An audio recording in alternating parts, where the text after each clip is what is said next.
Hey guys, my name is Isaac. Today I'm going to talk to you about this cool little gizmo that I'm making.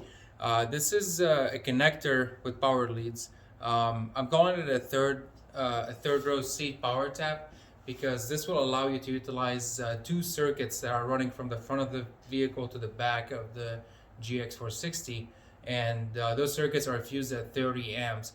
Now the wiring that is ran from the factory, it's not really rated for 30 amps, but we can really safely use about 20 amps on a regular basis. Maybe like a spike, maybe like if you're running a fridge maybe, and once the compressor kicks in, it's going to spike a little bit, and if that goes over 20 up to 30, then we will be fine. um, so yeah, today I'll show you how to install this, and it's really easy. All we need to take is four plastic panels and one metal brace. I'm going to show you the tools you're going to need, and the most important thing you will need is a brew. Today I'm gonna be drinking Fortnite English Breakfast Stout. It's a chilly day here in North Carolina. It's about 40 degrees here, so a breakfast stout will be a nice welcome.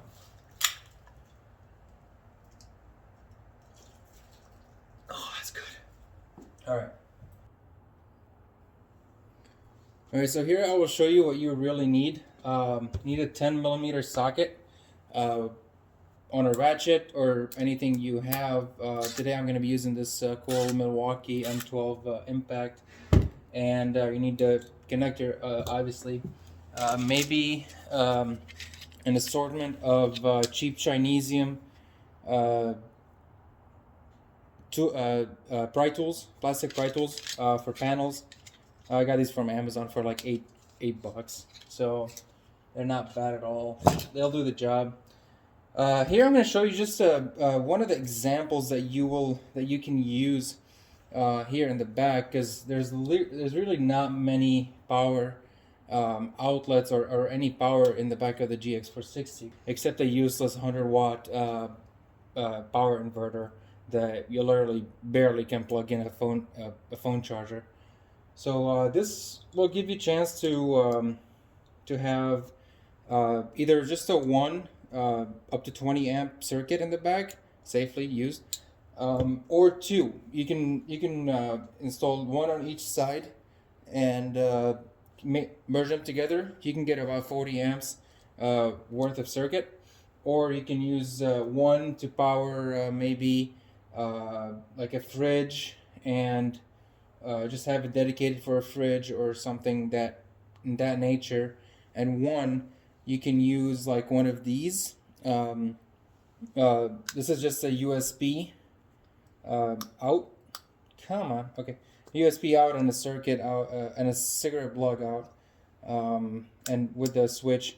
Obviously, you can have a lot more. I would highly recommend installing some sort of a voltmeter or something to show you voltage. And the beauty about this is it's got a voltmeter right here in the middle of the USB.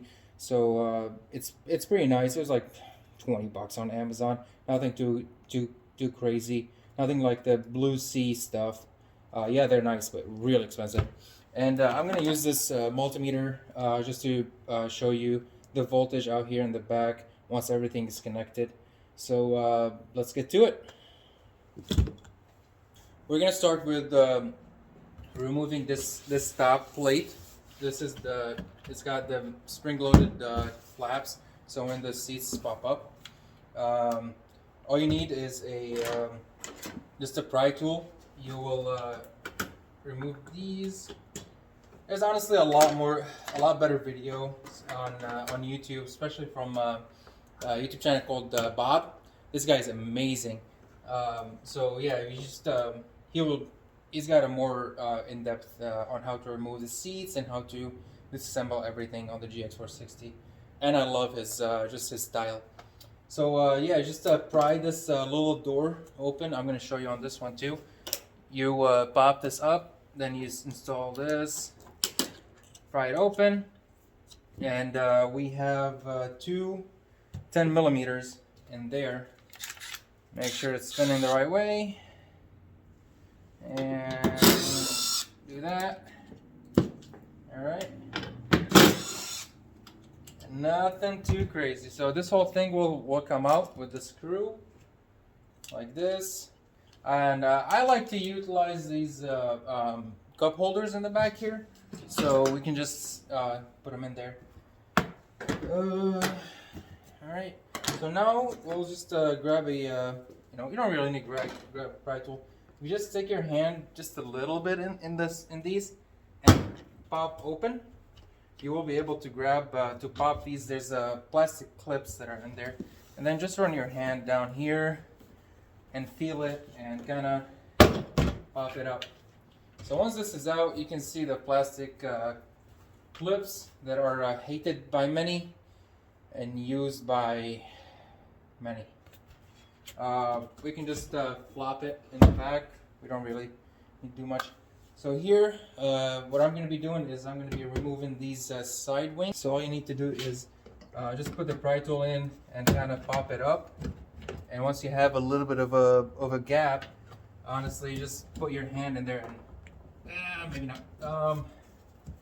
Yeah, it just pops up. Nothing too crazy to it. You just have to follow it from one side to another. This whole thing pops up, super easy. And I'm gonna show you on this end. Now we're gonna move to the driver's side wing. Kind of basically the same thing. You can use a pry tool, but I like to use my hands, but pry tool works just as good, you see. So once you get one side and just like kind of follow it front to back, and don't be afraid to use a little bit of force. They're just clips.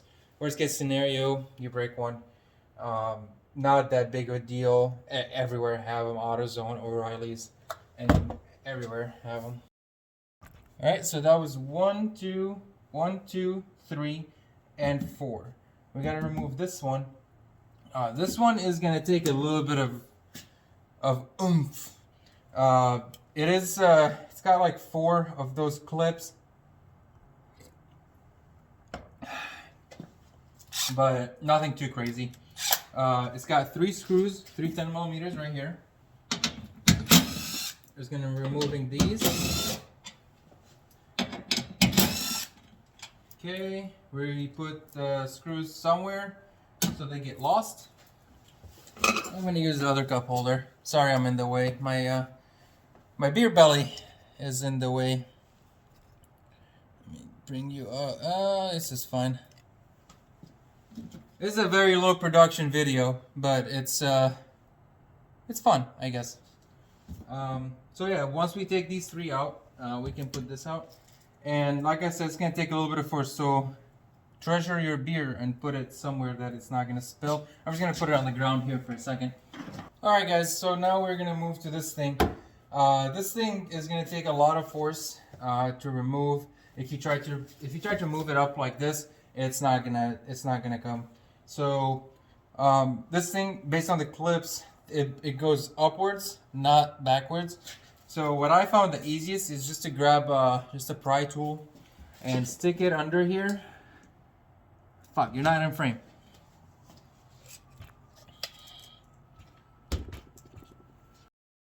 And kind of pry it until you hear a click. It's just plastic clips, so don't worry, really. It's gonna come at some point. Just massage it.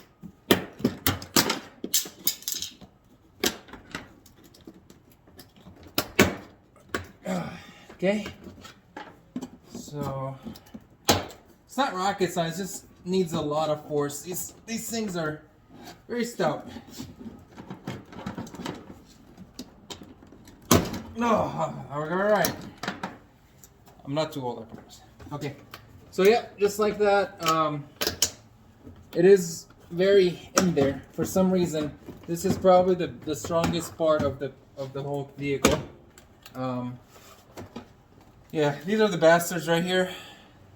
1, 2, 3, 4, 5, and some clips right here. and some clips right here that gets connected to the sides. Man, this thing is dirty. But yeah, so we can set this aside now. And we take another sip. Oh, that's good. Alright. So from here on, it's smooth sailing, super easy, nothing too intrusive. This is the final piece that we have to remove. Right here, metal brace, two 10mm screws.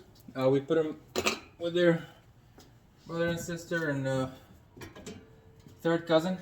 We just have to remove this. It's kind of dirty, so I'm going to set it here to the side. Alright. And this is what we got right here. The lower portion of the foldable seats right here. I'm going to show you that it's actually working right now. Well, yeah. Maybe I shouldn't, but yeah, just, you know, see, it is working. So what we need to do is, the connectors are right here in these two locations, right at the back braces right here. I'm gonna bring you closer to see kind of exactly what I'm talking about here. This is the connector we're talking about right here. If you just bring your finger behind the wire so you can see the wire. If you just bring your finger behind the wire, there's a little tab. You can click and then pull right out. And this is the gem right here. You can bring it, you can leave it in there, or you can bring it out to the back area right here. But all you need to do is you take this connector, you plug it in like this, and you're done. And here, let me show you. Let me show you the power that the vehicle is off. It's been off for some time now, and let me just show you the power that it's got. We'll do red on red and black on black. We have 12 volts and 12.56 volts out here in the back that you can utilize. Yeah, just about 20 amps. You will be safe. You wouldn't have any heating issues. But if you're on 30, I wouldn't recommend it, honestly. So yeah, you can see that we have power.